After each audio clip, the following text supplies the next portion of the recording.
فتحنا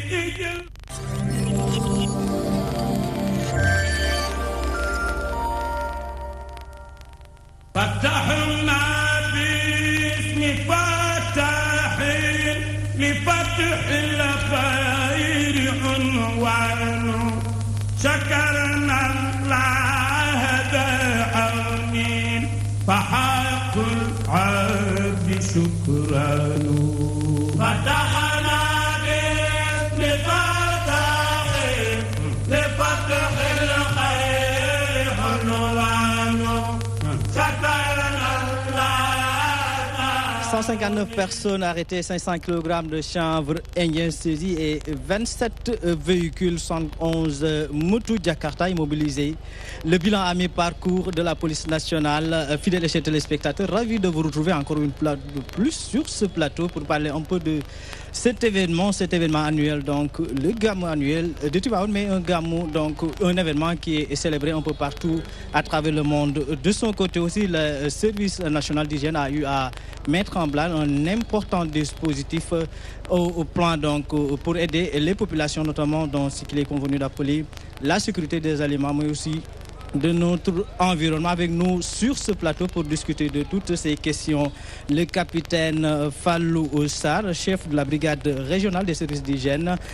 Bonsoir à vous, mon capitaine. Bonsoir, Mansour. Merci d'avoir répondu à notre invitation. Merci, le merci est à vous. Nous rendons grâce à Allah, subhanahu wa ta'ala, en priant aussi sur le Mohammed sallallahu alayhi wa sallam, son illustre envoyé, qui, à l'occasion de la commémoration de son anniversaire, donc nous réunit à Tivaouane. Nous nous réjouissons en tout cas de faire partie des heureux élus qui doivent, des heureux acteurs sur cet événement extraordinaire. Donc le service national de l'hygiène, par ma voix, sous donc le commandement du médecin-colonel Moussa Diensar, en tout cas rend hommage à toutes les familles religieuses, notamment au Khalif général de Tidiane ici à Tivaouane, et vous remercie, vous de la DTV, de nous permettre en tout cas d'être là. Je salue le fait de partager ce plateau avec mon jeune frère Mbaye Sadi, que vous connaissez bien. Donc la police et le service d'hygiène sur un plateau, c'est la sécurité assurée, du point de vue physique et du point de vue sanitaire. Voilà, il m'a marché sur la langue. C'est le lieutenant avec nous sur ce plateau, le lieutenant Mbaye Sadi Diop, c'est le porte-parole intérimaire de la police nationale. Bonsoir à vous, mon lieutenant. Bonsoir, Mansour. Bonsoir à vos fidèles téléspectateurs. Bonsoir et tous mes respects au capitaine avec qui je partage ce plateau. Comme il vient de l'annoncer, la sécurité est là plusieurs parties. Mais quand toutes ces parties se réunissent, c'est vraiment la sécurité assurée. Et je pense qu'avec vous, vous jouez votre rôle. C'est là d'éduquer les populations et nous aider à diffuser des messages pour que la sécurité soit dans ce pays. Merci Massour pour cette invitation. Voilà, je l'ai dit tantôt, 159 personnes ont été arrêtées, 500 kg de chanvre indien saisi pour 27 véhicules et 71 motos Jakarta immobilisées. C'est le bilan à mi-parcours concernant l'édition 2018 du Maouloud. La déclaration est du directeur de la sécurité publique du côté de la régie où nous suivons cet élément pour revenir sur ce plateau. La police nationale livre ses premiers résultats à 48 heures du Gamou édition 2018. Les premières opérations semblent porter leurs fruits. 159 personnes interpellées, 500 kg de chanvre indien saisis, 27 véhicules et 71 Jakarta. Je vous fais savoir également qu'il y a eu des opérations pré-Gamou. Et à l'issue de celle-ci, les résultats suivants ont été enregistrés.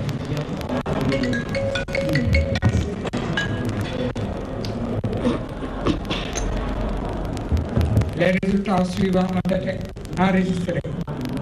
159 personnes interpellées pour diverses infractions à la loi pénale. Pour vol, vente illégale de produits pharmaceutiques, pour détention de chanvre indien, jeu de hasard, publique et manifeste, vérification d'identité, etc. Pour les infractions routières, On a enregistré 4 accidents corporels pour le moment, 20 dégâts matériels. Il n'y a pas d'accident mortel. Il y a 27 véhicules mis en fourrière et 71 Jakarta immobilisés. Un dispositif antiterroriste est aussi mis en place pour parer à toute éventualité. Nous avons mis en place cette année-ci, comme ça s'était passé à Touba, un dispositif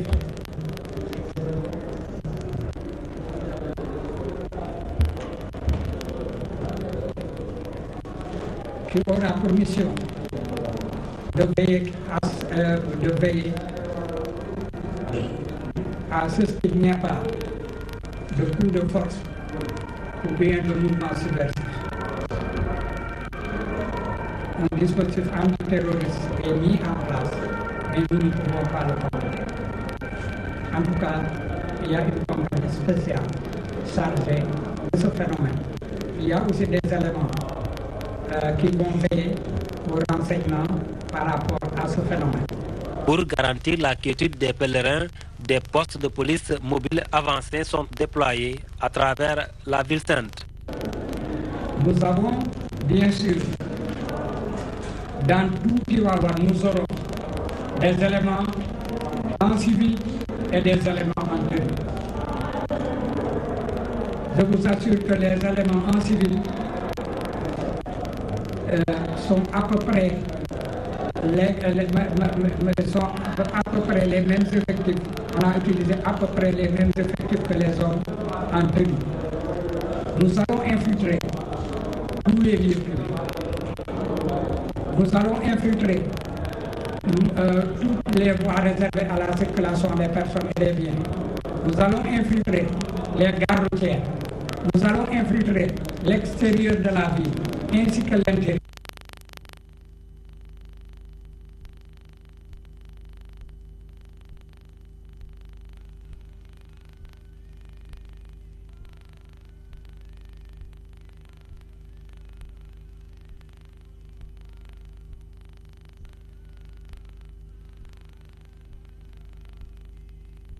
حق العبد شكران فتحنا باسم فتح لفتح الخير عنوان شكرنا الله فتحنا باسم فتح لفتح الخير عنوان شكرنا الله دعوني فحق العبد شكران فتحنا باسم فتح لفتح الخير عنوان شكرنا الله دعوني فتحنا باسم فتح لفتح الخير عنوان شكرنا الله دعوني فحق العبد شكران فتحنا باسم فتح لفتح الخير عنوان شكرنا الله دعوني فتحنا باسم فتح لفتح الخير عنوان شكرنا الله دعوني فحق العبد شكران فتحنا باسم فتح لفتح الخير عنوان شكرنا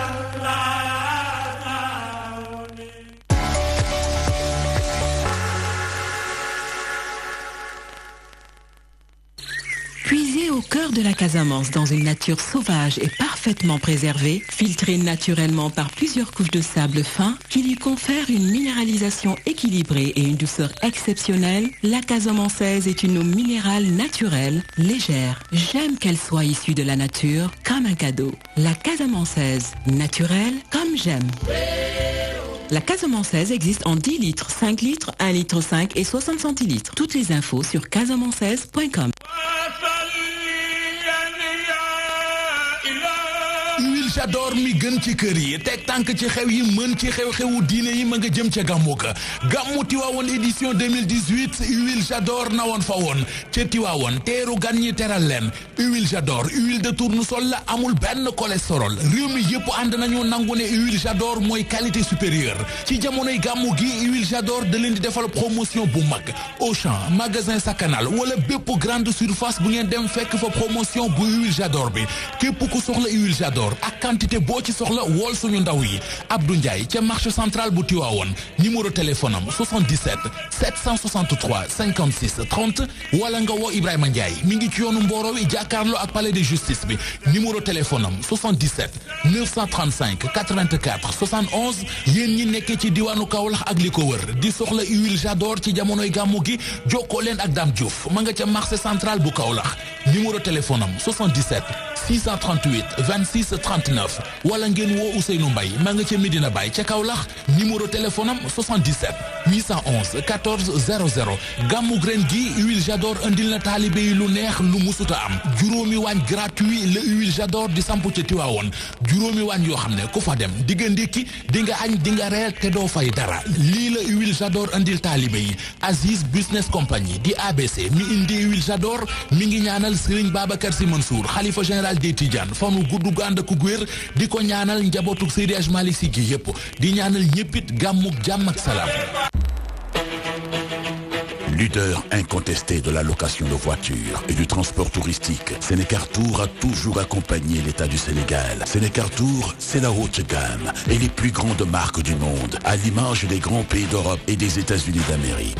Sénécartour, c'est un parc de prestige et une flotte de plus de 400 véhicules, dotés de toutes les options de sécurité et de confort les plus récentes, de la berline à la luxueuse, en passant par l'utilitaire et le tourisme. Grâce à ces bus neufs, spacieux et de dernière génération, Sénécartour a aujourd'hui l'exclusivité de transporter les passagers au débarquement et à l'embarquement à l'aéroport international Léopold Sédar Senghor. Des bus d'une qualité et d'un confort irréprochable.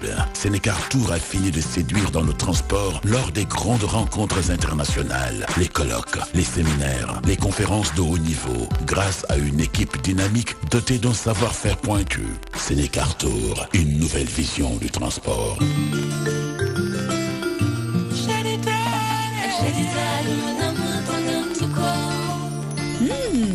Jadida.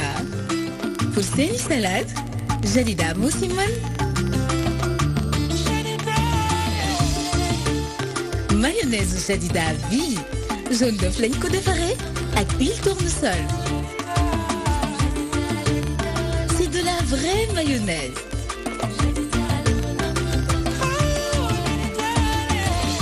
Mayonnaise Jadida vie.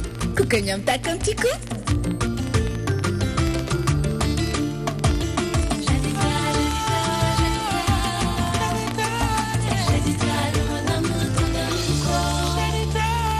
Jadida Adal, c'est tout simplement le meilleur.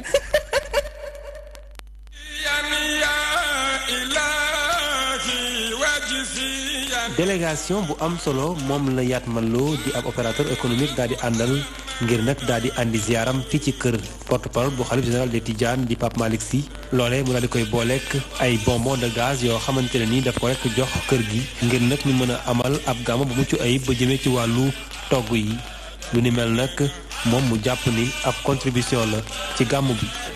di bëgg lool di sant suñu borom subhanahu wa taala lii dafa nekk lu ñu yàggoon mbébét maanaam naka am benn partenariat am tey jii à partir de ce jour là fii ci Tivaouane ñu fas yéene jël engagement boo xam ne ñun suñu produit bi di lobbu gaz lobbu Maam Jaara Buso tasaare ko biir Tivaouane fexe ba bés naka tey Tivaouane dootul manqué gaz. gannaaw bu mu rafetloo geste bu ni mel porte-parole bu xalif général des Tidianes di ñaanal ñi nga xamante ne ni jóg nañ ngir nag andi seen ay njàppale ci kër gi ngir nag gàmmu gi mën a am ci ay anam yu mucc ayib. événement bi tax ngeen ñëw mu di événement boo xam ne dafa jëm ci wàllu Sayyidna Muhammad sallallahu alayhi wa sallam tabarakallahu lu ci waay def rek lu mu tuuti bu mu ko xeeb waaw ndax moom ni mu toll du xeebal kenn daraam loolu la yàlla dogal ci moom ñu di leen sant di leen ñaanal yàlla di ñaan itam rek fa tabarakallahu mu gën a yaatu gën a jëm ko la ngeen ci yéene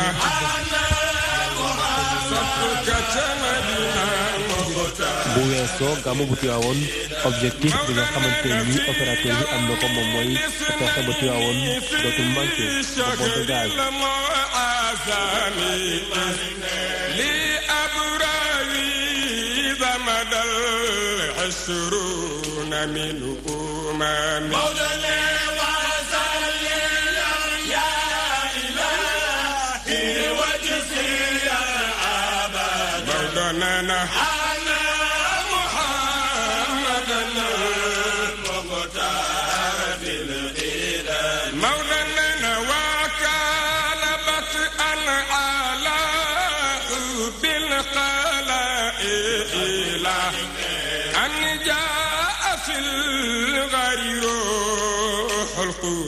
سلام يا نامي مولانا وصلي يا إلهي وجزي يا مولانا محمد بن عبد الله المختار في القدم مولانا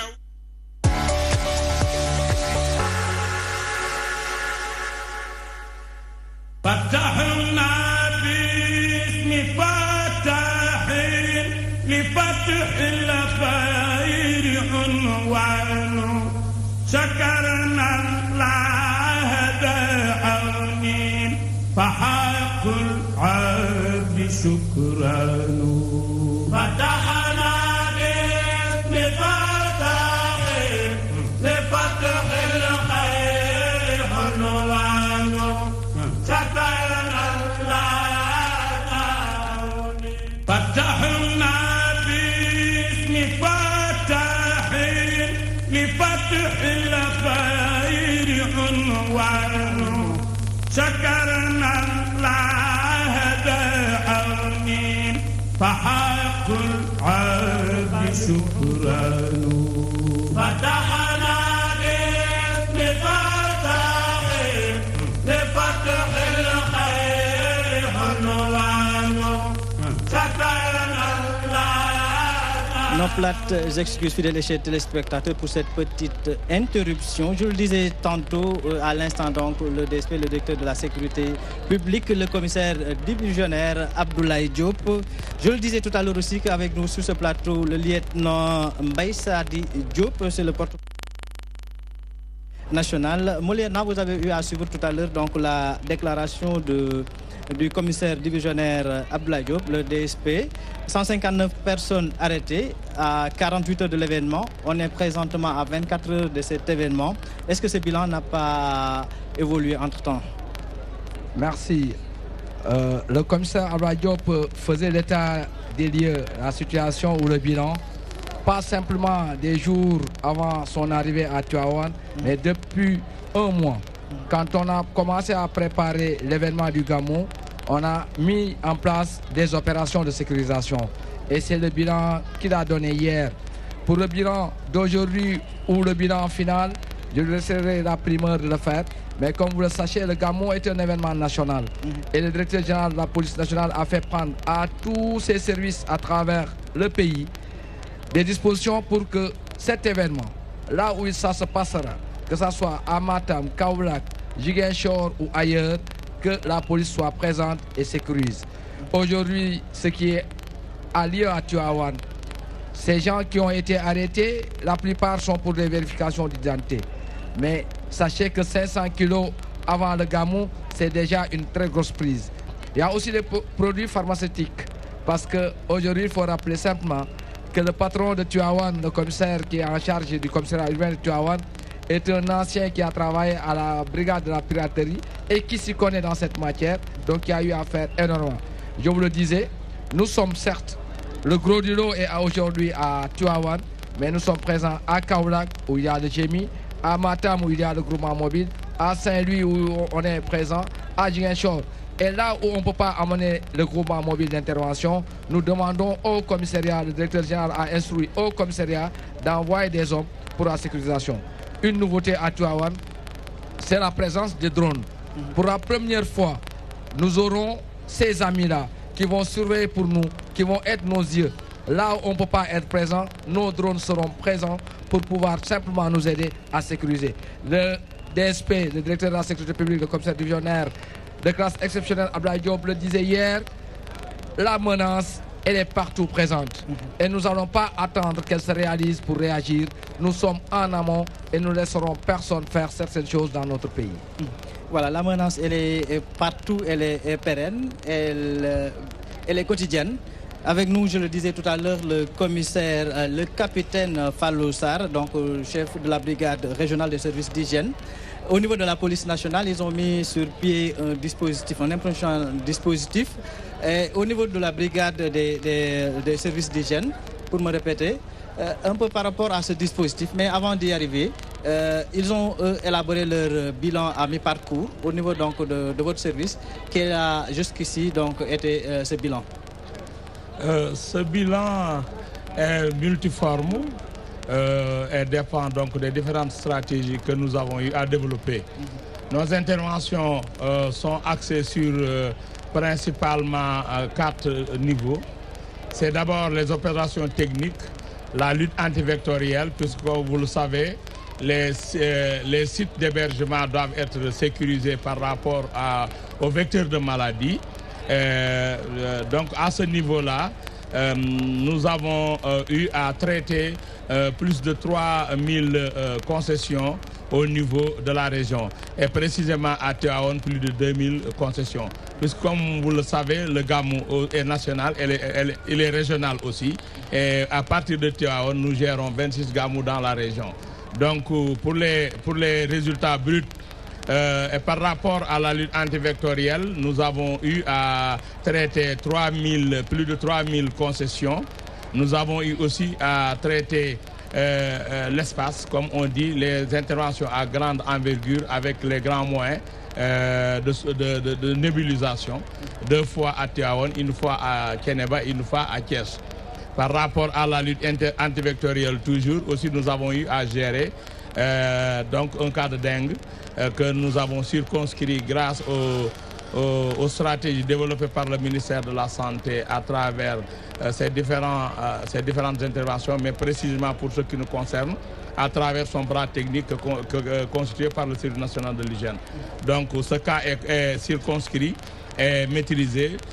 Nous formulons des prières comme l'avait demandé quand nous l'avons rencontré, le khalife général des Tidjanes, que tout le monde prie pour que ce cas-là ne se répertorie pas, qu'il ne connaît plus de cas de dengue par rapport... Avant de revenir peut-être, mon capitaine, sur ce cas spécifique de dengue que vous avez eu donc à enregistrer ici à Tivaouane et qui a été circonscrit, comme vous l'avez dit tantôt, peut-être y a-t-il eu des saisies au niveau donc, de produits impropres à la consommation?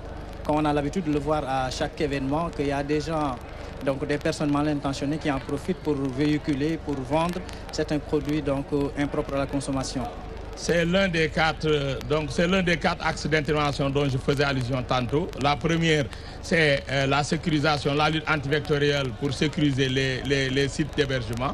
La deuxième, c'est le contrôle effectivement des denrées alimentaires en 2 parties. La première partie, c'est ces denrées alimentaires exposées à la vente que nous devons contrôler pour extirper toutes les parties qui ne sont pas propres à la consommation, notamment les aliments périmés, les aliments altérés. Et à ce point, depuis le 2 novembre, date à laquelle nous avons installé le dispositif à Tivaouane, à travers toute la région, une saisie relativement importante, en tout cas jamais opérée lors d'un gamou, a été donc effectuée, qui avoisine les 4 tonnes au niveau donc des saisies et d'une valeur marchande de plus de 2 millions.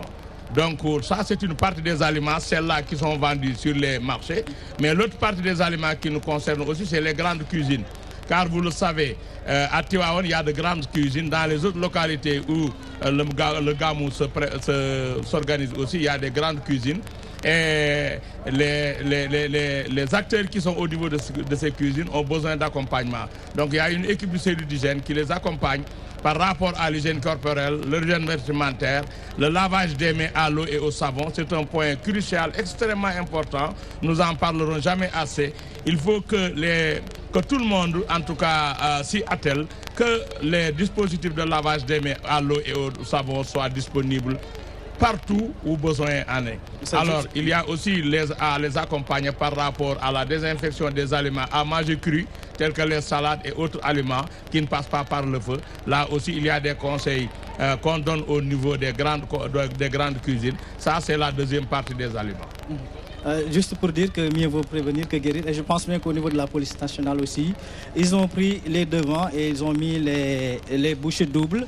Le capitaine, voire le commissaire divisionnaire Abdoulaye Diop, de classe exceptionnelle, l'a décliné tout à l'heure, le nombre d'éléments que vous avez eu à déployer ici à Tivaouane, donc dans la ville sainte, mais aussi dans d'autres cités religieuses, parce que vous faites face aujourd'hui à un nouveau type de péril, au-delà même de ce qu'on a, donc ce nouveau visage du terrorisme. Y a-t-il aujourd'hui des mécanismes, quelque chose que vous avez mis sur pied, ne serait-ce que pour faire face, au-delà même de ce type de grand banditisme? Oui, ce qui se passe aujourd'hui dans toutes les grandes villes où on a le gamou, mais surtout à Tivaouane, c'est pratiquement la présence de toutes les directions de la police nationale et des services. Toutes les directions, aujourd'hui nous avons la sécurité publique. C'est le divisionnaire de classe exceptionnelle Abdoulaye Diop qui est le coordonnateur et le représentant de monsieur l'inspecteur général de police Ousmane Sy, directeur général de la police nationale. Il y a aujourd'hui le contrôleur général qui gère le GMI, le directeur du groupement mobile d'intervention qui est ici, et tous les autres services, je vous dis que ce soit la police judiciaire, la direction de la police judiciaire, que ce soit le commissariat de Dakar même a envoyé des enquêteurs. Et autant les gens verront des hommes en uniforme, autant il y a des gens que personne ne peut voir si on ne les connaît pas, qui sont en civil et qui vont lutter avec toute forme de délinquance. Ils ont été formés pour ça et ils le feront. Et je vous ai dit aujourd'hui qu'à Tivaouane, la nouveauté, c'est que les populations, que les pèlerins ne puissent pas être apeurés par la présence des drones. C'est pour leur sécurité, nous allons surveiller tout le monde. Et à partir de ce moment... Surveiller ne signifie pas épier. Non, surveiller pour nous ne signifierait jamais épier. Parce que comme vous le savez, dans des moments pareils, les gens ont besoin de faire tranquillement leur pèlerinage et de quitter les lieux en toute tranquillité. Mais comme le disait quelqu'un avec qui je vais partager énormément de plateaux, Pape Yohane disait ni Gamou ni Rasdem Bokunyu. Aujourd'hui, la plupart sont venus pour Gamou, mais il y a certains qui viendront pour Rasdem. Ça veut dire qu'il y en a qui viendront simplement pour le pèlerinage, mais d'autres pour d'autres faits délictuels. Ces gens n'auront aucune chance de prospérer à Tivaouane. Je dis les drones sont capables aujourd'hui non seulement de nous faire détecter des choses qui vont se produire, mais de nous dire même le nombre de personnes ou d'individus en tel lieu et à tel moment. Donc nous allons les surveiller pour la quiétude des populations et des pèlerins. Nous sommes là présents avec, comme je vous ai dit, l'ensemble de nos services. Le service social est là. Le bureau des relations publiques que je représente est là. Et ce que vous nous donnez comme opportunité, c'est de pouvoir dire aux populations que nous sommes là pour eux.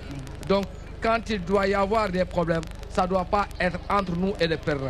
Les problèmes, c'est entre nous et ceux-là qui sont venus pour autre chose et que nous n'accepterons pas. Que ce soit à Tivaouane ou dans les autres cités religieuses, nous serons présents pour dire aux gens, sachez pourquoi on est là. Le pourquoi, c'est le gamou, c'est le mauloud. Ceux-là qui sont là uniquement pour ça pourront le faire tranquillement, mais ceux-là qui viennent pour autre chose n'ont pas leur place ici et ils n'ont qu'à décamper. Ils n'ont qu'à décamper. L'objectif principal est de faire donc changer la peur de camp. Je reste avec vous, mon lieutenant. C'est pour parler un peu par rapport à l'environnement immédiat de Tivaouane. Certes, vous me direz que peut-être ça ne dépend pas de votre domaine de compétences, ça appartient à la gendarmerie nationale, mais je pense bien qu'il y a un travail de mutualisation des efforts. Est-ce qu'à ce niveau, il y a quelque chose qui a été donc décliné et mis donc sur orbite? Oui, vous l'avez si bien dit. La police et la gendarmerie, elles sont tenues de travailler la main dans la main et nous allons le faire. Je vais vous dire la raison. Les deux patrons de la police et de la gendarmerie ont commencé déjà à se dire que nous n'avons qu'un seul but, c'est la sécurisation des populations et de leurs biens. Et pour cela, on ne peut plus dire où est la gendarmerie, où est la police, nous allons travailler ensemble. Il y a déjà un travail qui a commencé à se faire à haut niveau. Les grands cadres de la police et de la gendarmerie se sont retrouvés récemment au niveau de la police. Nous allons planifier et ce travail-là, une fois terminé, la population verra comment on le fait. Les environs de Tivaouane, c'est Ndiassane, c'est les autres villes où la présence de la gendarmerie est déjà très forte. Autant aujourd'hui, la police a son état-major à Tivaouane, la gendarmerie a aussi son état-major à Tivaouane. Nous sommes là pour garantir la tranquillité. Nous sommes là pour que les voyages, le code de la route soit respecté et qu'il y ait moins d'accidents. Nous sommes là pour qu'il y ait moins de vols. Vous nous permettrez quand même, quand on a un plateau, de dire aux populations des choses que nous avons connues ailleurs, parce que l'expérience sert à prévenir. Quand nous avons été à Tivaouane, beaucoup d'individus ont perdu leur portable. Et c'est le jour de la fête ou la veille, parce que les gens sont très fatigués, ils vont dormir. Ils ne vont pas fermer leur porte parce qu'ils ont des pèlerins qui viennent d'ailleurs. Ils ne peuvent pas fermer leur porte. Mais quand même si vous ne pouvez pas fermer vos portes, vos portables, mettez-les en sécurité. La nouvelle trouvaille de ces délinquants, c'est de rentrer dans une maison bien habillée et de ramasser tous les portables. Les portables sont aujourd'hui traçables. On va les arrêter. Mais les 2 ou 3 jours où vous serez sans portable pour vous porter préjudice. Donc nous demandons à tous ceux-là qui sont à Tivaouane de bien garder leur portable. Je vous remercie pour ce message. En tout cas, c'est important parce que on ne cessera jamais de le répéter que mieux vaut prévenir que guérir. Capitaine Fallou Sarr, le nouveau péril du côté donc de ces forces de sécurité et de défense s'appelle plus ou moins terrorisme et autres même. Mais il y a une nouvelle forme aujourd'hui de péril qui menace gravement donc la vie des citoyens. Juste l'évocation de son nom fait même tiquer des fois la dengue. Aujourd'hui, on a eu à déceler, notamment par rapport à l'événement qui a précédé ce Mawlud, au Dudu Safar, des cas donc assez importants de cette pathologie. Ici à Tivaouane, vous l'avez tantôt dit qu'on a eu à déceler donc un cas et qui rapidement qui a été circoncis. Le dispositif que vous avez mis sur pied et qui vous a permis aujourd'hui de pouvoir tout gérer cela. Le dispositif initial qui consistait à mettre 120 agents d'hygiène depuis le 2 novembre au niveau de Tivaouane pour gérer la région, comme je l'ai dit tantôt.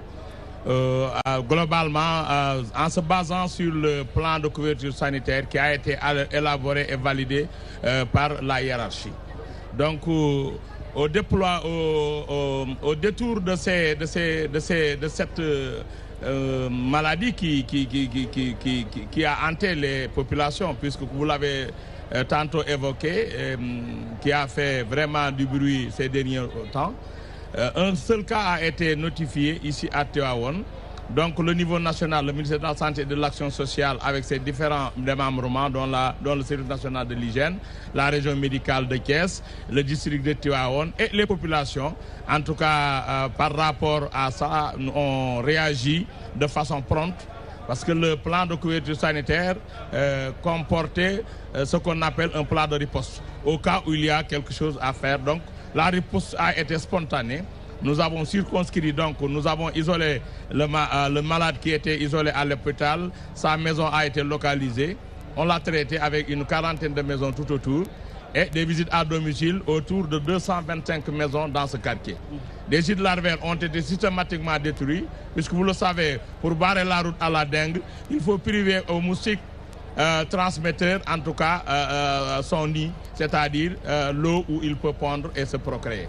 Donc la destruction systématique des sites larvaires nous a permis en tout cas de circonscrire, en tout cas de stopper cette maladie, car quand vous lui privez de sites larvaires, vous privez donc la reproduction, vous stoppez la reproduction et on met un terme. Vu capitaine, vu l'ampleur de la tâche et les résultats avec les moyens de bord que vous avez, on se le demande souvent en tant que professionnel de l'information. Est-ce que le service national d'hygiène a les moyens de sa politique? Dans ce monde, je ne pense pas connaître un service qui a les moyens de sa politique. Mais nous faisons avec ce que nous avons et Dieu merci, en tout cas dans le cadre de ce gamou, le dispositif mis en place a été accompagné de ce dont nous avions besoin. C'est-à-dire, nous avons exprimé les besoins en ressources humaines, c'est 120 éléments du Service national de l'hygiène. La mairie de Tivaouane nous a recruté 150 volontaires pour nous appuyer dans l'éducation à l'hygiène. La mairie de Kiéneba également a fait un effort dans ce sens avec 30 volontaires. Donc la partie technique de pulvérisation, de traitement qui est assurée par les agents d'hygiène avec la police de l'hygiène, le contrôle des denrées alimentaires. Tout à l'heure, mon co-débatteur, le lieutenant Mbaye Sadi, évoquait de ceux qui font le gamou et ceux qui font le rachdem. Le rachdem, je crois que ce n'est pas uniquement ceux qui font le vol ou bien que les malfaiteurs du point de vue marchand font maintenant une nouvelle stratégie qui consiste à amener les aliments prohibés, louer des maisons ou des chambres au niveau des quartiers périphériques et écouler tout doucement leurs marchandises. Donc là aussi, ce sont des gars qui... Maintenant, est-ce qu'il vous arrive aujourd'hui de travailler donc, de commun accord avec que ce soit la police nationale ou bien la gendarmerie? De toutes les façons, comme il a dit... Ne serait-ce que même du point de vue de renseignement. Nous ne le faisons pas aujourd'hui, mais on l'a fait de tout temps. Puisque nous requérons la force publique quand nous avons des problèmes. Parce que nous ne sommes pas un service qui prend les gens comme ça, comme la police a les prérogatives ou la gendarmerie. Donc le service d'hygiène, à chaque fois que de besoin, travaille avec la police pour en tout cas interpeller ou bien pour faire amener, convoquer, ou en tout cas de ce genre-là. Au-delà de ça, aussi sur le terrain, nous nous complétons, pas plus tard qu'hier. Un véhicule a heurté un bœuf. Et aussitôt après, des jeunes sont venus au niveau de la corniche de Caisse. Alors là, le bœuf était déjà mort. Les gens sont venus commencer à couper les cuisses, en tout cas prendre la viande d'un bœuf déjà mort.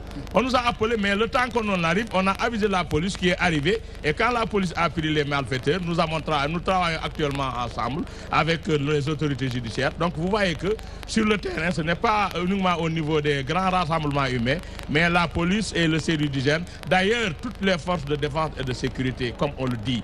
La défense et la sécurité, on ne voit que le volet sécurité des personnes et des biens. Mais il y a la sécurité économique jouée par les douanes sénégalaises, la sécurité sanitaire avec le service d'hygiène, la sécurité de l'environnement avec les eaux et forêts. Donc toutes les forces qui s'habillent, en tout cas qui sont en uniforme, sont dans un cadre global des forces de défense et de sécurité. Et comme vous le savez, nous travaillons. Maintenant, ce que nous pouvons dire à l'instar de ce que le lieutenant Diop a dit, c'est de renforcer nos hiérarchies respectives le font déjà, mais sur le plan opérationnel, de renforcer cette coopération-là, ce partenariat-là, pour le mettre au bénéfice des populations qui sont donc nos uniques cibles.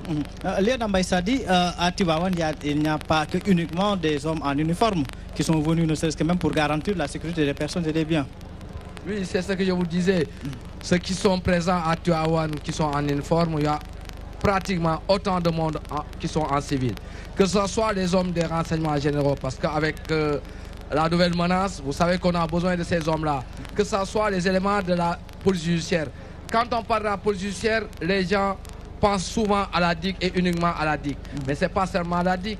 Aujourd'hui, ceux-là qui sont au niveau de la division de la cybersécurité sont aussi à Tivaouane. La sûreté urbaine, qui a une compétence régionale au niveau de Dakar, a envoyé ses enquêteurs et ceux-là qui font la recherche. Donc on est à Tivaouane, je vous disais au tout début, que c'est la police nationale qui est à Tivaouane, avec toutes ses directions. Je vous parlais du service social, qui s'occupe de l'état moral et des policiers. Je vous parlais du bureau des relations publiques qui est chargé de la communication, de la brigade prévôtale qui est chargée de voir le comportement de nos hommes sur le terrain. Nous avons envoyé tous nos hommes à Tivaouane et dans les régions parce que nous pensons et nous avons cette charge, c'est de sécuriser les personnes et les biens. Mais comme le disait le capitaine aujourd'hui et tout de suite, il faudrait que les corps. C'est une division du travail qui répond à une exigence d'efficacité. Aujourd'hui, le policier peut faire le travail du service d'hygiène. Dans nos textes, il nous est dit ce que nous devons pouvoir faire. Mais si on se mettait à faire tout ce qu'on nous demandait, peut-être on ne serait pas efficace. Aujourd'hui, que le service d'hygiène le fasse et qu'on vienne en appui. Parce que pour la police judiciaire, c'est nous qui allons faire les enquêtes. C'est nous qui pouvons procéder aux interpellations, à l'arrestation, à la garde à vue et même aux interrogatoires. Ça, je dis encore une fois, c'est des choses à saluer. Et son appel, moi je suis de ceux-là qui sont toujours optimistes, que nous autres qui sommes au bas de la hiérarchie, nous sommes tenus et obligés de suivre nos chefs. Parce que ce que les chefs voudront, nous le ferons. On est sous commandement, on ne peut pas dire au chef non, moi je ne suis pas d'accord avec vous. Quand ils nous donnent des ordres, nous allons les exécuter. Et ces ordres-là ne sont que pour renforcer la cohésion qu'il doit avoir entre nos corps. Certes, aujourd'hui, que ce soit les forces de sécurité et de défense, que ce soit la police ou la gendarmerie, vous détenez ce qu'on appelle, dans notre jargon, le monopole de la violence légitime. Est-ce qu'il vous arrive aujourd'hui, parce que la sécurité n'est pas l'affaire peut-être d'un seul corps ou autre même, vous avez besoin au moins de la collaboration de la population. Est-ce que vous travaillez beaucoup dans ce sens même? Oui, c'est vrai que quand vous parlez de la police ou de la gendarmerie comme détentrice de la violence légitime, ça me rappelle mes cours avec Weber au département de philo. Oui, mais nous avons dépassé, moi, je pense, et je suis de ceux-là qui le pensent, ce clivage-là. La sécurité n'est plus l'affaire des forces en uniforme, c'est l'affaire de tous, et en premier des populations. Le capitaine, vous parlez tout de suite de ces gens qui sont venus 2 mois ou 3 mois avant à Tivaouane, qui ont loué des maisons, qui ont déposé des produits qui ne devaient pas être destinés à la vente. Nous ne pouvons pas tout savoir. Le renseignement viendra de ces populations. Nous ne cesserons jamais d'appeler ces populations à une collaboration. Cette collaboration-là, ce n'est pas nous aider nous, mais c'est s'aider elle-même. Elle doit pouvoir aujourd'hui être la première. Parce que, comme vous le savez, dans les textes sénégalais, il est très clair. En matière de flagranderie, tout individu vivant au Sénégal peut agir, y compris aller jusqu'à l'arrestation. Donc, ce n'est pas un monopole de la police. Je dis tout individu, que vous soyez civil ou autre, vous pouvez agir en flagranderie. Certes, vous allez me dire qu'on n'a pas toujours les moyens de faire ce travail. On n'a pas toujours la force de le faire. On n'a pas toujours les moyens de le faire. En ce moment, appelez la police, appelez la gendarmerie, appelez le service d'hygiène. Nous sommes payés pour faire ce travail et nous répondrons aux appels des populations pour que la délinquance recule dans ce pays. Ils ont été, et vous aussi vous avez été payés pour faire ce travail. Dites-nous un peu par rapport à la collaboration avec la population, parce qu'il y a des cas similaires même que des gens ont eu donc à dénoncer. Des gens peut-être qui ouvrent leur fosse septique et autres même à l'intérieur, au sein de leur maison, même à l'intérieur de leur maison, et que peut-être qu'une tierce personne peut venir aviser le service d'hygiène, ne serait-ce que même pour que vous puissiez agir. Est-ce qu'il vous arrive au moins d'essayer de tisser donc cette collaboration avec la population? Oui, cette collaboration existe, mais un peu atténuée par le fait que le Sénégalais n'a pas la culture de dénonciation. Et nous le déplorons. Nous le déplorons puisque, comme il a dit le lieutenant tantôt, en tout cas, le travail, je pense que nous, autres, en tout cas corps vêtus, nous faisons la plus petite partie. La plus grande partie, c'est le contrôle citoyen. Il faut que chacun dans son quartier, dans son village, en tout cas, essaie de bien faire et de faire bien faire, pour ne pas me répéter. Cela veut dire que les réclamations sont monnaie courante chez nous. Chaque jour, des personnes appellent au téléphone ou bien viennent physiquement. Dans tous les cas, nous connaissons cette culture, en tout cas un peu qui relègue la dénonciation au second plan, de sorte que nous avons une stratégie développée par rapport à ça pour protéger ceux qui font les réclamations. Cela consiste à cacher leur identité. Quand quelqu'un... Ils le font dans l'anonymat. Nous le faisons dans l'anonymat, ou bien quand on nous donne en tout cas une localisation précise chez Mansour dans le quartier X, nous venons dans le quartier, mais nous n'allons pas directement chez Mansour. Nous faisons une dizaine de maisons autour de celle de Mansour. Nous faisons toutes ces maisons, le même travail, et comme dans les 10 maisons, il y a Mansour que nous ciblons, nous savons ce que nous sommes venus faire, et nous allons convoquer aussi les autres, s'ils sont en tout cas dans les dispositions d'être convoqués, et nous allons régler le cas de Mansour en appliquant l'éducation à l'hygiène, si c'est la stratégie que nous devons développer, ou bien en appliquant la police de l'hygiène, puisqu'en réalité, quand quelqu'un vide sa fosse même si c'est dans la cour de sa maison, il commet un délit d'hygiène. Ce n'est même pas une infraction, c'est un délit d'hygiène. Quand quelqu'un jette un cadavre d'animaux dans la rue ou bien dans un cours d'eau, il fait un délit d'hygiène. Et même ceux qui évacuent leurs ordures ou leurs eaux usées sur la voie publique aussi peuvent faire l'objet de réclamations. Dans tous les cas, ces réclamations sont gérées de sorte que nous faisons le suivi pour que les infractions non seulement soient corrigées, mais aussi que l'anonymat soit gardé pour que celui qui l'a fait, on ne peut pas régler un problème d'hygiène et ensuite en créer un problème social entre deux voisins qui sont dans le même quartier. Je rappelle aussi que nous sommes toujours sur ce plateau avec le capitaine Fallou Sarr, c'est le chef donc, de la brigade régionale des services d'hygiène de la brigade régionale. Vous êtes chef de service dans une région qui abrite une bonne partie de fêtes religieuses. Est-ce pas un travail supplémentaire par rapport aux autres brigades? Tout à fait, Thiès a sa particularité en ce sens que présentement nous sommes à Tivaouane. Mais Tivaouane, c'est l'arbre qui cache la forêt. Nous gérons 26 gamous dans la région. Ce matin, je suis passé par Kénéba pour venir, donc c'était pour superviser. Hier, l'équipe technique était à Ndiassane. Nous couvrons 26 gamous dans la région. De Kayar à Tchadjaï en passant par Khombol, Toubatoul, Pout. Donc, absolument, c'est le dispositif qui est à Tivaouane qui gère tout ça parce que tout est problème de programmation, d'organisation. Sur le terrain, nous avons assez d'équipes, comme vous le savez. Dans le dispositif, nous avons 15 véhicules utilitaires.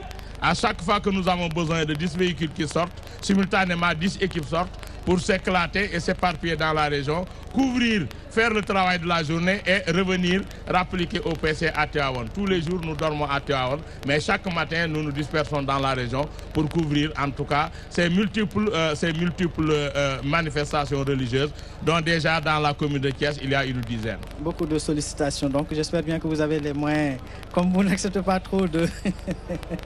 Pour revenir à vous, mon lieutenant Maïs Sali Diop, je rappelle aussi que vous êtes le porte-parole intérimaire de la police nationale. Je parlais tout à l'heure de ce péril-là, ce danger qui menace aujourd'hui la vie des citoyens quand on parlait de terrorisme et autrement. Mais il y a un autre type de menace aujourd'hui, de péril, quand on parle des réseaux sociaux. Une personne qui se cache derrière son clavier, qui se permet d'insulter. Aujourd'hui, les citoyens même sont violés, leur intimité est violée même jusqu'au tréfonds même. Leur intimité est violée quotidiennement. On le sait aujourd'hui que la police détient donc, il y a une cellule qui lutte donc tout ce qui est cybercriminalité ou tout même. Le travail qu'aujourd'hui que vous êtes en train de faire concernant ce fléau. Oui, je vous remercie. Je vous disais tout de suite que parmi les services, parce que je dis c'est toute la police qui est là, la division de la cybersécurité est présente à Tivaouane. C'est vrai que depuis un certain temps, ça pose énormément de problèmes l'utilisation des réseaux sociaux. Ce n'est pas seulement des insultes. Parce que les insultes, celui qui est insulté peut toujours porter plainte.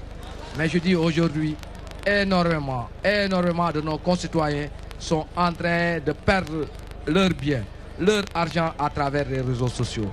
Il y a de cela quelques jours, c'est un homme religieux qui a été victime, qui a perdu son véhicule, qui a perdu son argent.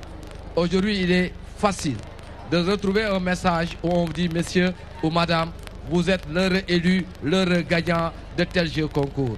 Je disais dans une émission récente, pourquoi accepter alors que je n'ai jamais joué?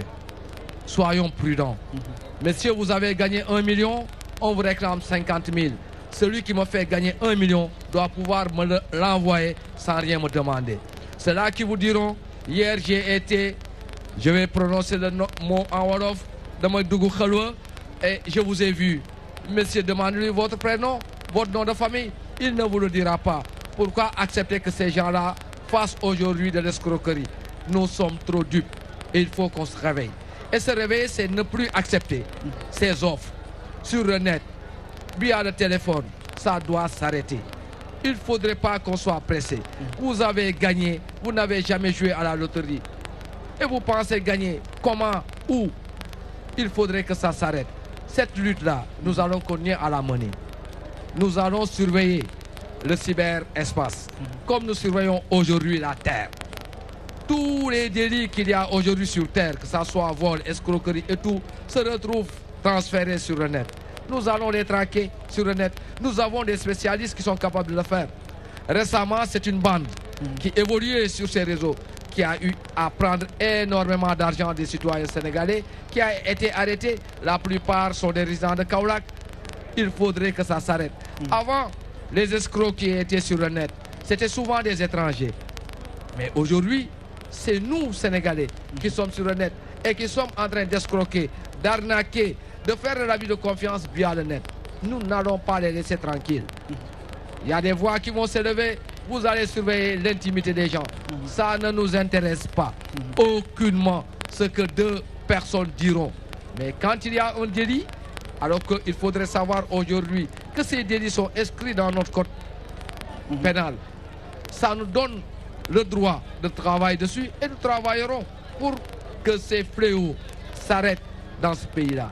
Et je dis, j'invite... Léna, est-ce qu'il n'y a pas aussi besoin aujourd'hui, vu l'ampleur de ce phénomène, d'éduquer, une éducation, donc d'inclure, que ce soit donc dans les curricula et autres même, une éducation à l'utilisation de ces réseaux? Oui, moi je le pense, mais comme si on devait penser programme, comment le faire, ça va nous prendre du temps. Moi j'ai pris cette option-là, d'aller vers les médias. Vous êtes très écoutés, vous devez jouer votre rôle, c'est là d'éduquer. Moi j'ai aussi ce rôle-là, donc je viendrai vers vous pour pouvoir partager avec les concitoyens. Je le fais souvent en langue nationale, parce que quand on parle français, il y a des gens qui ne comprendront pas. Mais aujourd'hui, il est facile de vous dire, mais monsieur Mansour, vous êtes de la presse? Oui, je suis de la presse. Vous êtes dans une télé? Oui.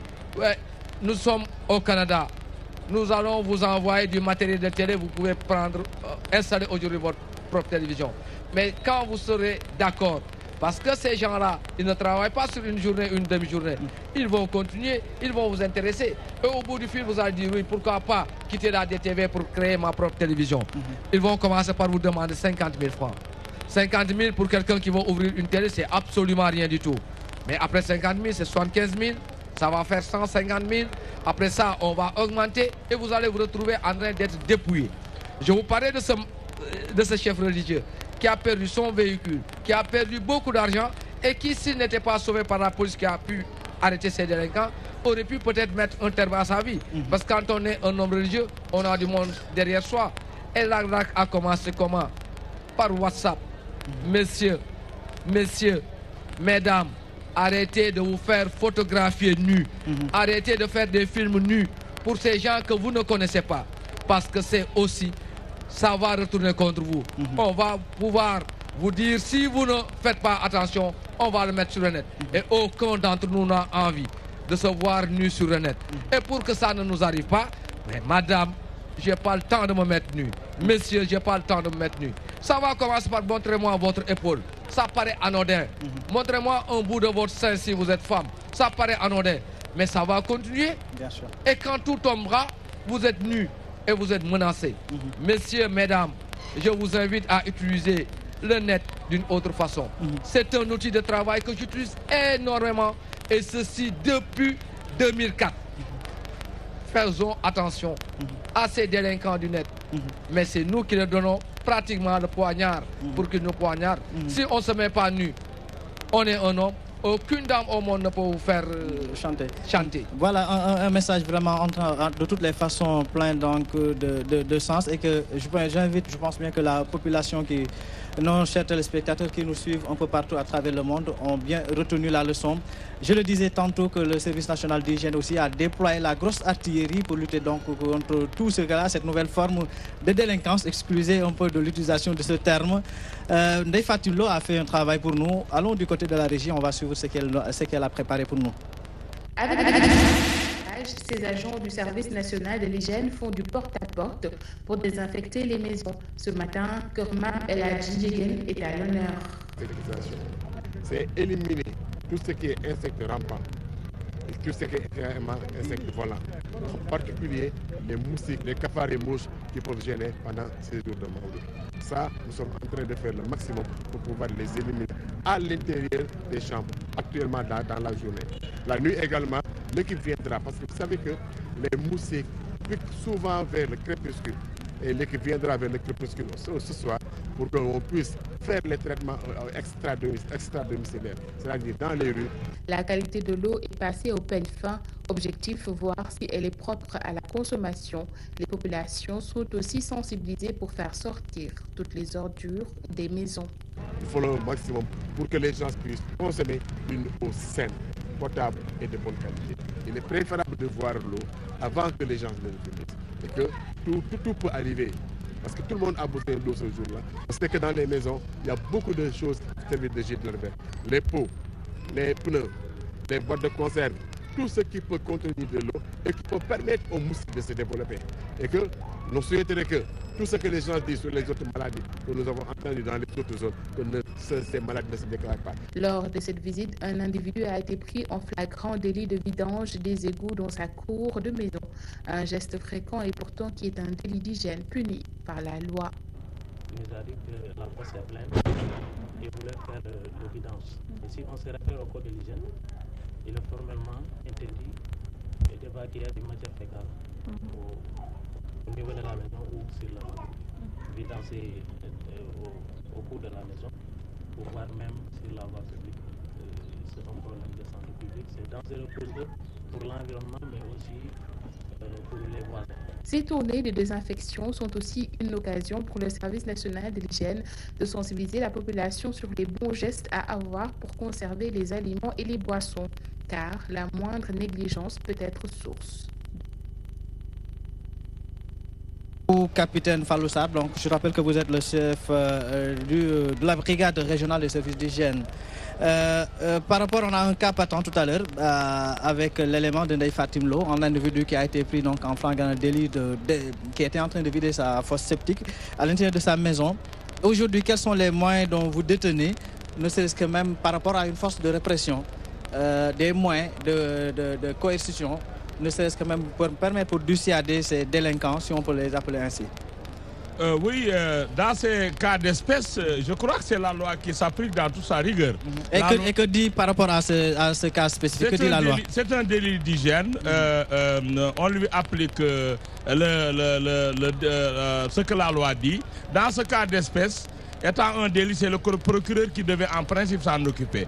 Mais si on le contacte et qu'il donne son aval, pour c'est lui le maître des poursuites, alors nous faisons le travail, c'est-à-dire que l'amende varie déjà de 200 000 à 2 millions. Le minimum c'est 200 000, on lui applique la loi sur toute la rigueur. Et puis, puisque nous n'avons d'ailleurs pas la possibilité de faire autrement. Mais avant l'application peut-être de la loi, y a-t-il d'autres moyens aujourd'hui que vous utilisez, ne serait-ce que même pour permettre à ces individus, peut-être qu'ils le font souvent parce qu'ils méconnaissent la loi, ce que dit la loi, certes, nul n'est censé ignorer la loi, mais y a-t-il un travail aujourd'hui qui est en train de se faire au niveau des services d'hygiène? C'est le volet éducation à l'hygiène. En réalité, nous avons une division au niveau national appelée division de l'éducation à l'hygiène. Donc au niveau de la brigade régionale de Thiès, il y a ce volet-là que nous développons. Par rapport aux tâches de tous les jours, mais en partenariat avec les organisations communautaires de base, les ASC, les groupements féminins, les daïra, et à travers donc tous ces démembrements de la communauté. C'est à travers ça que nous menons des causeries éducatives, nous faisons des entretiens individuels. Donc, nous sensibilisons les populations par rapport aux différents risques, y compris bien sûr ces genres de délits. Mais quand on prend en flagrant délit, comme l'a dit tantôt le lieutenant Diop, dans ce cas d'espèce-là, c'est la loi qui s'applique dans toute sa rigueur, d'autant que nul n'est censé ignorer la loi. Mais comme vous le savez aussi, on ne peut pas justifier, mais ça s'explique parfois par un manque de moyens. Un père de famille peut dire nous ne disposons pas de camions citernes, ou bien il y en a n'existe pas ici, ou bien j'en ai pas les moyens. Mais dans tous les cas, c'est un bout d'explication, mais pas une justification de commettre un tel délit. La loi est très claire et quand quelqu'un rame à contre-courant de la loi, mais elle s'applique dans toute sa rigueur sur cet individu. Capitaine Falloussab, on est arrivé au terme de cette émission. D'une part, quel est le message que vous lancez à l'endroit de la population, mais aussi et surtout par rapport donc à cette population, ces fidèles Tidjanes, mais aussi ces fidèles musulmans qui ont donc voulu rallier la capitale de la Tidjania? Merci. Le message que je délivre, sera peut-être celui que j'ai déjà évoqué tantôt, c'est le lavage des mains à l'eau et au savon. À l'occasion des grands rassemblements humains, il y a assez de repas. Capitaine, je vous permets de l'utiliser, de le dire en Wolof pour permettre donc à nos fidèles téléspectateurs qui nous écoutent et qui nous regardent donc à travers la magie de la télé et malheureusement qui ne comprennent pas la langue de Molière. En 30 secondes, je vous permets au moins de le dire en Wolof. Ce message-là. jërëjëf Mansour bu nu génnoon ba nekk hors micro doon naa la wax loolu ndax li nu wax lépp ñi ëpp ci ñim jublu wolof lañ dégg. bon jërëjëf bi nga ma mayee loolu li may wax rek mooy sunu yitte la nu ñaaxaat nit ñi d'ailleurs keroog bi nu toogee ak kilifa gu mag xalif général des Tidianes sëñ Mbaye Sy Mansour yàlla na yàlla yàggal ko fi te mu wér ban ko waxee da koo waxaat ko ni nu jàpp leen ci na wéy raxasu ak saabu ak ndox. dafay aw ñàkk woo xam ne moo gën ñàkk wuñ mës a ñàkku fukk ci jàngoro yi ëpp ci dal doomu aadama yi juróom-benn yi raxasu ndox ak saabu bala ngaa lekk boo génnee ci toilette yi boo demee marché ba ñëw boo jógee DTV ñibbi sa kër boo jógee ci chantier ba di maçon ñibbi sa kër boo wàccee police ñibbi sa kër bu élève bi jógee école ba ñibbi si ci kër gi raxasu ndox ak saabu bala ngaa laal dara bala ngaa def dara mooy ñàkk wi gën ci ñàkk yi te kenn du ko jënd du xaalis bon daal nanu ko jàpp nanu ko gën a bees nanu ko gën a fonk wax dëgg yàlla foofu laay daaneele di sant yàlla di leen gërëm di ñaan sunu liñ fi def yàlla na ko yàlla gis te jàppale nu ci ba nu am ci résultat yi nu bëgg am nañ ko ci sax waaye yàlla na wee nu gàmmu ci jàmm mu jeex ci alhamdulilahi rabbil alamin ñun ñoo lay jaajëfal moo capitaine Fallou Sarr donc moom moo jiite brigade régionale bu service d'hygiène ñu lay jaajëfal gis nañ liggéey bu mucc ayib bi nga xamante ni yéen koy amal bi ñu dooree gàmmu géeg léegi wala sax bala ñu yegg si ci gàmm gi ndax liggéey bi ngeen def c'est en amont donc le jour et après donc et en aval donc de cet événement lieutenant ni ma ko defee léegi rek tout à l'heure avec mon capitaine il y a un message je pense bien qu'ils font lancer à l'endroit donc du public, des téléspectateurs, mais aussi de tous ceux qui aujourd'hui gravitent et qui sont là aujourd'hui en train de regarder ce que nous sommes en train de faire. Un message en Wolof pour permettre donc à la population d'être encore plus vigilante même. waaw ni capitaine bi wax dama jàpp ni daañu amaat yeneen plateau yi nga xam ni cible bi nga xam ni moo ëpp solo ci Sénégal day wax wolof kon buñ ko amee day nekk li nga xam ni day am njariñ ci ñun di leen wax rek ni gàmmu moo ñu indi bu ñu waxee ni dañuy gàmmu ji kon ñu nga xam ne dañu gëm yàlla rek ñoo fa war a nekk lépp dafa war a jaar yoon rag-raj ji buuxante bi lépp mën naa ñàkk parce que boo buuxantee mën nga caa ñàkkee sa portable mën nga saa ñàkkee sa carte d'identité mën nga saa ñàkkee sa xaalis kon rang yi ma gis tey ndax sëñ Mansour dama lay wax ni la bi ma nekkee jeune inspecteur de police dama liggéey Tivaouane mais lii ma gis ni dama koy rafetlu kenn dox moromam topp ci ginnaaw ci rang bi amuñu woon loolu buntu bii nii ñëpp fi doon bëgg dugandoo lii lu rafet la li nga xam ne dañ koy rafetlu di wax nit ñi nañuy xam fa ñuy dem lan la fii daal yàlla fi nit ñi di wut si yonent bi dañ fi bëgg wut si gërëmu maam Alaaji Maalik bi wootee ni ñëw leen Tivaouane lañ fi wut si na nit ñi àndandoo def ndànk te képp ki nga xam ne tey nag gis nga li nga xam ne jaaduwul wala sax mu tey sa xel nga wax ka ña nga xam ne ñoom la yàlla dénk tey yoon ñu mën a fexe ba loolu jóge fi di wax nit ñi am na yu bees yu am man loolu daf maa soxal lool fii mu toll nii mooy naxaate bi nekk ci téléphone bi naxaate bi nekk ci internet bi nit ñi nañ ci def seen xel waaye Mansour ku kartul wëree woo demee woo tegoo xaalis fenn bu nee la gañe nga war ngaa tiit nit ñi nag tey de naan la gañe nga wax la gañe nga lu rëy lool nga yaakaar ni am nga loo gañe ñu nax la ne la yónnee ma juróom fukki dërëm boo jàppee benn juróom fukk du dara mais bu paree si juróom fukki bi dina xam ne yow commencé nga gis loolu intéressé na la dina ko yóbbu téeméer junni ñaari junni di nga dem ba mujj nga tiit loolu duñ ko def rek ci internet bi dañ koy def aussi téléphone bi nit ku toog ni la damaa dugg xëlwa man dama laa gént démb nee ko man nu ma tudd wala du sama waajur tudd du la ko wax kooku lu mu la génte lu nekk da lay nax rek du la yóbbu fenn benn bi si des mooy internet bi Mansour mi ngi bëgg def musiba ci réew mi nit ñaa ngi ci ñàkk lu ne te ñàkk bi yëpp nag ñàkk xam li ñu yore ban outil la tey bu ma jëlee góor wala jigéen li ci ëpp li koy indi mooy da ngay gis keneen ku nekk ci beneen côté bi ni la bëgg naa la ngeen di wax ci téléphone nekk ci internet bi ba mu futikoo loola heure boo futikoo nag yow boobu moom xamal ni pare nga ndax dina wax ni kat filmé naa la film bi dinaa ko def ci internet te comme ñun ñëpp nag réew mi nekk réewum kersa la dina am ñenn ñi xam ne leen di jaral ñu ñàkk seen bakkan bu loolu nëbbatu nag da ngay wax lu mu la laaj rek nga jox ko mais booy joxe boo demee ba amatoo looy joxe lu def moom mooy nga dem xaru ji wala nga nekk taxul ji ci réew mi li may wax nit ñi mooy internet bi nañ ko utiliser te xam ni nag lan lañ cay wuti suumeekul daal mën naa commencé nag ci mbagg ma de Mansour day wax wan ma mbagg rek ban doy na ma du ko doy ma nga jëm ci nooy fi Tokyo ba set wecc ndax day wax mbagg ba wax la wan ma tuuti ci ween bi wan ma tuuti ci dàngam ba nga dem ba nga set wecc heure boo ko defee ngay góor wala jigéen ëllëg li muy am mooy film boobu la lay wan nga gis sa bopp ni yow la mu tiite la ko yéen ñi nga xam ne tey yéen a ngi nekk ci liggéey bu mu mën a doon nag Mansour damay joxe sànq ci nasaraan yow mi journaliste ñun la bëgg nañ laa defar télévision mais ñi ngi koy def ñiy liggéey ci pharmacie ñi ngi koy def chirurgien dentiste yi docteurs yi nga xanaa bëggoo ubbi sa benn clinique ndax nit ñi te kat dootul yëfu ndax waa ji jàng naam jàngul parce que un docteur bu ñu ko naxee ci mel noonu kenn mënatul lam-laamee docteur ndax am na xam-xamam déet mais nit ku nekk ci la nga bëgg lañ koy naxee ki leen di nax nag xamu leen mais bu ñëwee foofu yéen ay bañal seen bopp sa matériel indil naa la ko ma nga Côte d'Ivoire port Dakar kat dafa cher loolu la ñuy wax dafa cher ma nga kaw Abidjan nag boo joxee nangam rek sa bagage yi dina ñëw nga joxe ko mun la jóge na Abidjan mais ma nga frontière u Burkina Faso doo ñëw Burkina Faso yi kat dañoo doy waar moo tax nga dolli ma nga Côte d'Ivoire ma nga Mali ma dem ba mujj doo gis dara parce que ñooñu naxaate lañ def nee naa la bërki démb jàpp nañ fii lu mat juróom-ñaar wala lu ko ëpp ñi nga xam ne ci loolu lañ doon yëngu di lekk xaalisu doomu aadama yi rek mais du ñoom ñooñu indi méttit bi man ñi ma métti tey mooy askan wi yàkkam ci seen àddina gañe nga 1 million te masuma carte Mansour kenn du ma ca yóbbu. doy na waar muy lu doy waar lieutenant Mbaye Sadi Diop dinaa dikkaat ci yow tout à l'heure nga tàggoo ñu tàggoo mbokku téléspectateurs yi waaye la magie de la télé da leen di gunge nag ci lu nekk lieutenant ak ma capitaine dama bëgg rek ñu gunge leen ngeen xool lii di ñëw parce que chaîne de télévision aussi mi ngi ci yoon wi jóge ci Ndakaaru jaar ci gox ak goxaat yi nga xamante ñoo nekk ci réew mi jaar ci Thiès kaay ba dégmal fii ci Tivaouane dëkku Seydi Hadji Malick bi lii Tidiane Dabo maa ngi lay nuyu.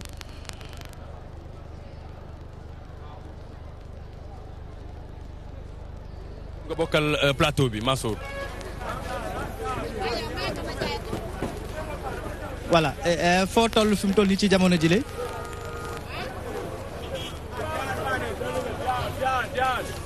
waaw fu mu nekk nii ñu ngi fii ci buntu Pikine donc dooree tey trafic bi fii ci buntu Pikine.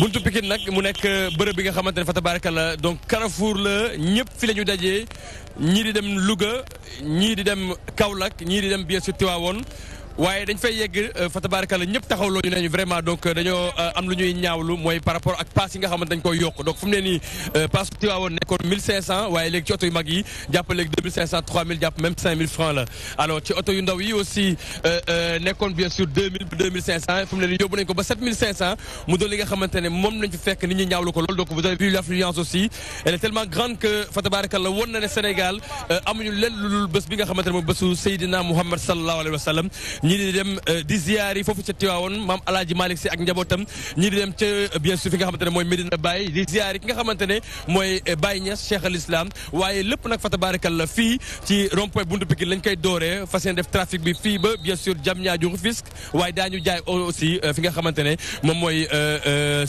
Sébikotane war leen jox aussi tam trafic bi foofu ca diwaanu Pout parce que xam nañ ne foofu aussi donc beneen carrefour la laataa ñuy dugg Thiès et puis ensuite gunge bien sûr suñu mbokk fidèles yi nga xamante ne ñoom ñooy dem Tivaouane fas yéene dellu siwaat aussi ci diwaanu bien sûr Thiès jàpp yoonu Diourbel ba bien sûr Kaolack fii ci buntu Pikine Tidiane Dabo ànd ak ki nga xamante fa tabarakallah moom mooy Junior waaye bëgg naa Mansour laa tamalee delloo plateau bi am ñi nga xamante ne ñu laajee seen xalaat ci waxtu wi ndax bëri na lool ci nga xam ñi ngi ñaxtu par rapport ak passe bu bëri bi maa ngi jéggul nag parce que affluence bi dafa bëri et que dañu moytu sax dañu ragal sax mu oto yi laal ñu voilà donc ñi ngi benn taalibe moom nag dañ koy nuyu mbokk ñu ngi lay nuyu. waaw maa ngi leen di fay ziar leen yéen ñëpp ak waa DTV yëpp. waaw ndax DTV sama kër la. dëgg la waaw yaakaar naa ne waaw ma présenté wu rek c'est moi Alou Sips.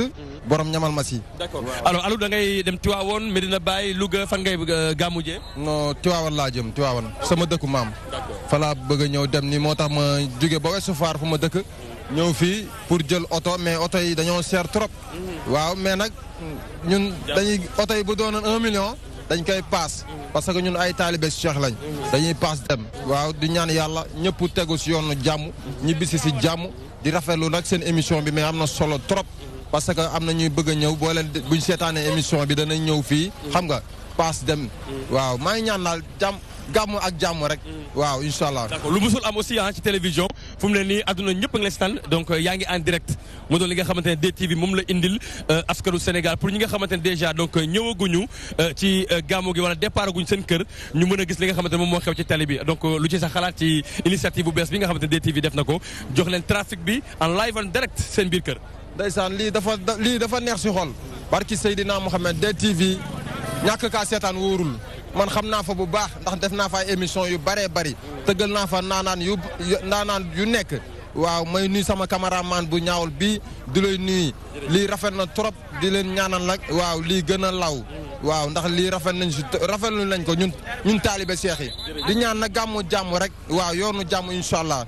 ok ayca jërëjëf Alou sunu xarit ñu koy gërëm bu baax a baax moom itamit ci fekk ko fii ci rond point buntu Pikine moom itam muy wut oto xaw a jafe ci moom waaye tamit am benn oto bu ñu fekk muy waxaale ñu yokk paas bi ngay mooy li nga xamante ne bokk na ci moom lu ko nakar lool waaye nee na bés bi jar na ko ndax Seydi Hadj Malick jar na ko Serigne Babacar Sy jar na ko waaye Seydina Mohamed sallallahu alayhi wa sallam borom bés bi tamit fa tabarakallah jar na ko junior ba léegi donc ñu ngi fekk fidèles yi fii gis ngeen motard yaa ngi nii di dox mu doon li nga xamante fa tabaraka c'est une première je dis bien Mansour ça c'est une première au Sénégal événement yu toll nii télévision jël ko en direct di wane trafic bi fii ci Ndakaaru yéen nga nekk foofu ca Tivaouane di ñu seetaan ak ñi nekk seen biir kër ak àdduna wërngal këpp ñu leen di woon affluence bi nga xam ne fa tabaraka am na ko la gis nga gendarme baa ngi nii di dàkk bien sûr ñi nga xam ne ñoom ñooy oto yi pour ñu mën a bàyyi yoon bi carrément pour bien sûr li nga xamante ne fa tabaraka mooy yoon bi mën a yemb ba fidèles yi mën a dem màggali wala gàmmu ji ci jàmm ak salaam donc gis ngeen gendarme bi mu ngi dàq bien sûr ñi nga xamante ne ñoom ñooy nit ñi taxaw ci tali bi pour mën a bàyyi tali bi oto yi mën a dem fi nga xamante ne mooy Tivaouane wala Louga wala sax ci biir Sénégal fu mbokk mi war a mën a dem fa tabarakallah donc gàmmu ji màggali ki nga xamante ne moom mooy ngën di mbindeef di Muhammadu Rasulullah sallallahu alayhi wa sallam alors sëñ bi na nga def mbaa yaa ngi ci jàmm. maa ngi ci jàmm waaw. yow fan nga jëm. man de maa ngi jëm ba côté Bawol. côté Bawol laa jëm. Bawol ngay gàmmu ji. waaw Bawol laa bëgg a gàmmu ji waaw. fan ci Touba wala Diourbel. Bawol xombal fii rek réseau Thiès. xam nga dañ fay am kër Sëñ Saliou foofu.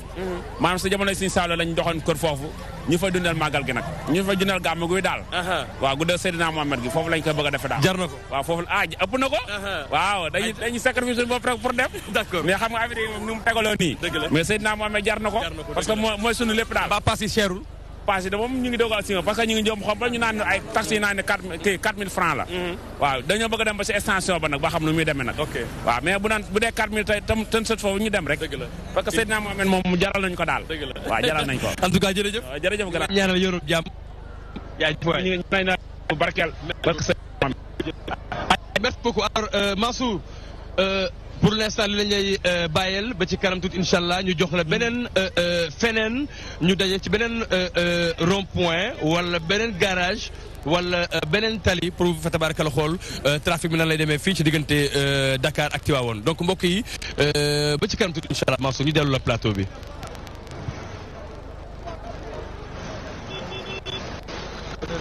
Tidiane Dabo ñu koy jaajëfal ci jamono ji nag mu nekk foofu nga xamante ni mooy ca buntu Pikine daje fa ak ñi nga xamante ni ñoom ñooy ay taalibe Cheikh waaye tamit communauté musulmane bépp ñu dëgmal rek jëm fii nga xamante ni mooy Tivaouane leen rek lañ ci naqarlu moom mooy paas yi nga xam ne nag dañoo jàpp que ni ci jamono ji li dañ ko jàllale ci li ñuy wax di culte au double maanaam lépp loo xamante ni ñaar téeméer la woon tey ji ñeenti téeméer lañ ko yóbbu loolu moom yaakaar naa ni buñ ci génnee dinañu ci toog waxtaan liet na ñu bàyyi nag on est arrivé au terme de cette émission en 30 secondes looy tàggatoo ko téléspectateurs yi la doon suivre à travers la magie de la télé.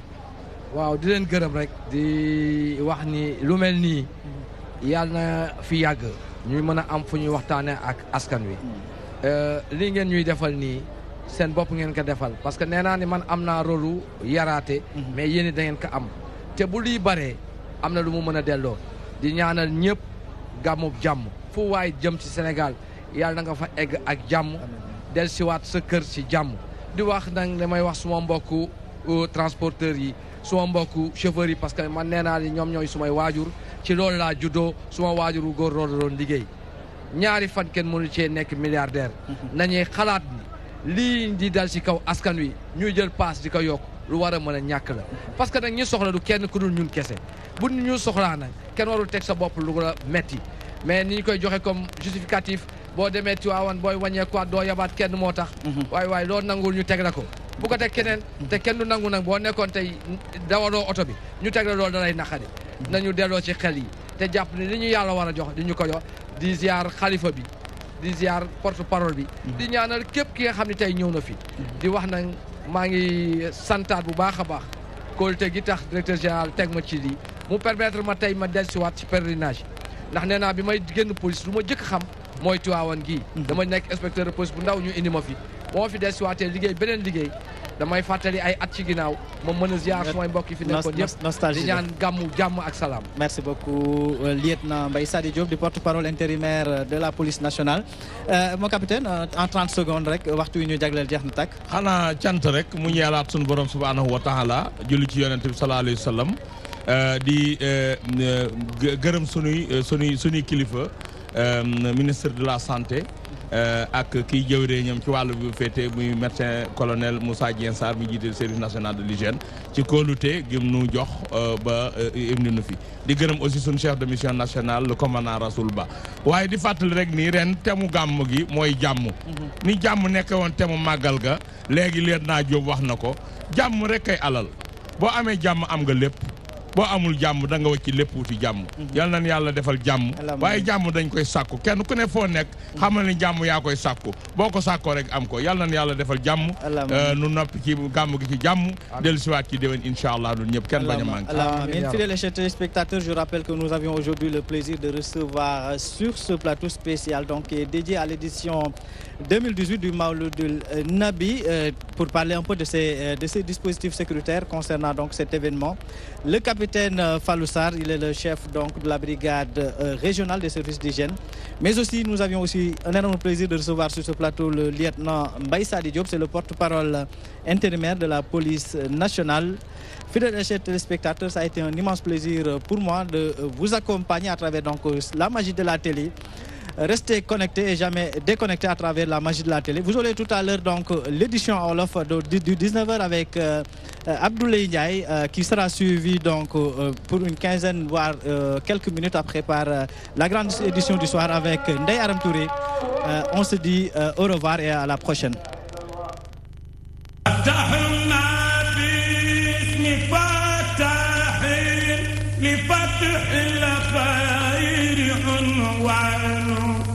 شكرنا الله بعون فحق العبد شكران فتحنا بفتح لفتح الخير عنوان شكرنا الله بعون فتحنا باسم فتح suñu partenaires yi ndox bi di eau casamançaise tomate Podor huile Jador ADIE Electronic Corp Sénécartour Sénico ak TNT ba Escaf ñoo leen doon ñaanal gàmm ak jàmm.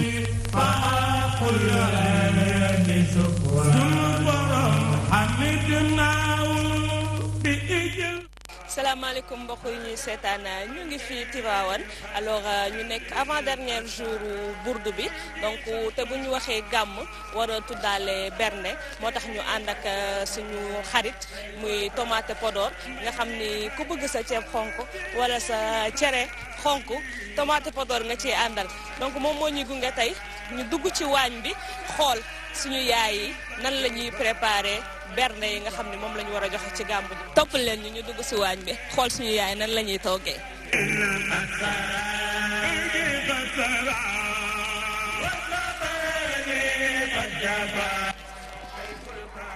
yaay ziar naa leen. waaw mbokk yi ñuy seetaan comme niñ leen ko waxee woon gàmm nag berne la àndal moo tax ñu ànd ak suñu xarit Tomate Podor dugg ci waaj yi xool suñu yaay yi nan la ñuy waajalee gàmm gi ak nañ la ñuy joxee berne yi salaamaaleykum yaay nuyu nañ la. fay naa leen. tur bi naka la. Adja Touré. Adja Touré yow yaa représenté ñi nekk ci waañ wi. waaw man maa leen représenté. daayira bi nan la tudd. daayira Almoxsinina soppee Serigne Babacar Sy. ban année ngeen ko fondé. daayira bi nag moo nu mag ñun ndax sunu yaay yi fi la ñu leen fekk xam naa moom war na ne 40 ans et quelque ndax ñun ñii dañu ñëw rek bootu seen gannaaw di leen jàppale loolu moo si duggal. alors bu gàmm bi desee ñaata fan ngeen di commencé bernde. ñun tey la ñu ñëw nañ tey si suba si kàttanu yàlla ñoo ngi koy commencé tey bu nu paree moom bépp jullit bu ñëw rek boo ñëwee daa xewlu incha allah. chaque année ñaata mbana ngeen di joxe. chaque année daanu teg benn mbana la ñuy teg bis naka tey moom rek la ñuy teg daanu sóor saaku 25 kilos bi la ñuy sóor. alors seen dépense si daayira bi la jóge wala am na ñu leen di jàppale. waaw am na ñu ñuy jàppale en même temps ñu nit dañuy cotiser ak maire yeeg yëpp maire yeeg bàyyiwuñ ñu dañuy jàppale ñu cotiser boole si ñu ni jàppale bu ñu joxee ñu dolli si dem nduggi dem marché ñun nag ñoo ngi jóge ba Ndar. lan la leen di def boo leen di joxe ñam yi boo leen di berneel ñi nga xam ne ñoo ñëw dalal. dañuy kontaan man moom bu ma koy joxe damay kontaan ndax si loolu laa yaru togg di joxe ñam rek dama ko bëgg sama xol loolu moom dama ko yàgg bëgg. alors xam nga Tomate Podor. xam naa ko bu baax. yaa ngi koy utiliser. dama koy utiliser moom. noo ko gisee. saf na xonq na gaaw na xonq moom doo si def benn bouillon bu koy xonqal doo si def moom doo ngay utiliser mu xonq waa saf neex xam naa ko bu baax. Tomate Podor moom rek ngay utiliser moo tax tey ñu andil leen ko seen waañ bi jox leen ko di leen ko gunge ci gàmm gi. ñu nit ñoo ngi leen di sant di leen gërëm yal na yàlla yokk usine bi koy defar yal na ko yàlla yokk bu mu yëkk kontaan noonu trop si barke weeru gàmm gi yal na ko yàlla sunu borom ful si barke Sëñ Babacar Sy moom mi nu tax tey ñu taxaw si fii yal na ko yokk bu mu yëkk te xam naa lu mu guddeem gi lu si waay def rek doo ko ñàkk si kàttanu yàlla lépp a yokk jërëjëf leen ñoo ngi leen di sant di leen gërëm jërëjëf. yaa tur bi nan la. an Kumba wuli lañ may wax Kumba Njaay. tey mën nañ ni xale yi ñoo leen wutu mais ba tey yéen a ngi leen di accompagner si waañ bi. waaw ndax ñoom ci ñun rek la ñu roy ñun it sunuy yaay yi ak sunuy maam yi ñoo fi nekkoon fii ma nekk nii di wax ak yow presque maa ngi dugg sama juróom-ñetti fukki at yaa ngi dégg te ba ma fii ñëw fii boobu ñaar fukki at laa am lu tofal lu tuuti. ba léegi noo ngi ci waañ wi waañu cosaan la waañ wi moo doon waañu Fat Njaay Amat Batoor dëkk Ndar yaa ngi may dégg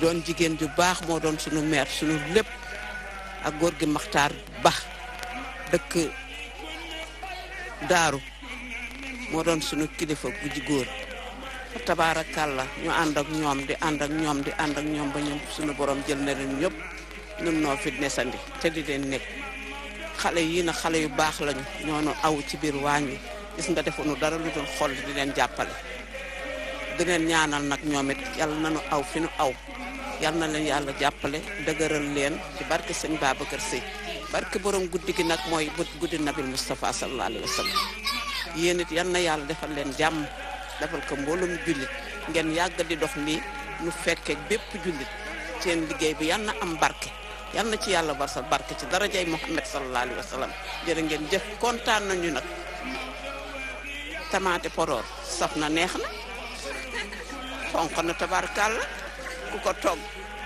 sa ceeb bu soof day saf am maanaa koo ko taajal mu kontaan. loolu yëpp gis ngeen ko ci Tomate Podor xonk na neex na koo ko taajal mu kontaan moo tax ñu gunge leen ko ci gàmm gi alors dañ lay jox sa cadeau rek yóbbal baa ngi nii Tomate Podor moo leen di gunge ci gàmm gi te di leen ñaanal gàmm jàmm.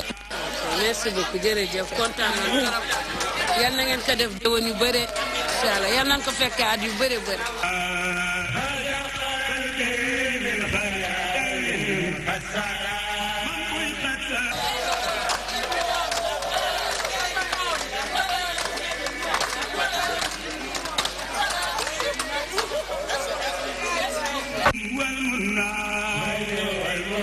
comme niñ leen ko waxee dañuy dugg ci waañ yi xool suñu yaay nan la ñuy waajee bernde yi mais moom dañoo ñëw di ko andi sil tomate Podor ñëw fekk ko mu utiliser tomate Podor mu ngi nii li xale yi naan preuve. salaamaaleykum.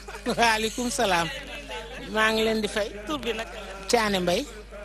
yaay ñu ñëw tey ànd ak yéen ci gàmm gi di leen jox seen wàccaay ànd ci ak tomate Podor fekk la sax nag nga utiliser tomate Podor alors ñu bëggoon a xam rek gàmm gi nan ngeen koy waajalee. ñoo ngi waajal gàmm gi rek ni ko sëriñ bi waxee di wàcc suñuy néeg di togg di bernde di jox nit ñi ñuy lekk tey wax nag tomate Podor mi mu ñàkk koo xam wóorul déedéet tomate Podor man bu ma yegsee rek moom laay jëkk a jënd kon nag ma bëgg ñëpp jënd ko ci gàmm bi di ko tamaate te xam ni ku ko jënd nga taseeg lu baax. alors ci kaw ci kanam yaay bëggoon nañ xam ban année ngeen commencé di berndeel